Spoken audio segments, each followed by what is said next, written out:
How to install Airth AC Purifier for your Spilt AC.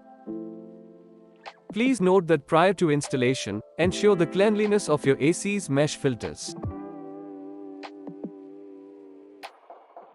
Remove the filters from the Airth AC Purifier.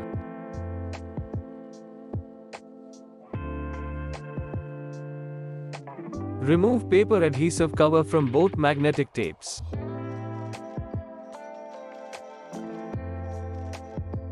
Place the air purifier module on top of your AC. Place the Airth-coated HEPA filter plus airflow boosters inside the module.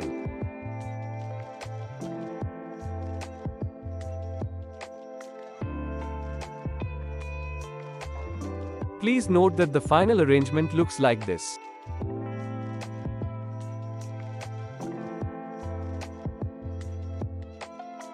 This illustration shows the AC from above. Ensure that the AC air purifier is positioned correctly to fit onto the suction area. Voila! It's done.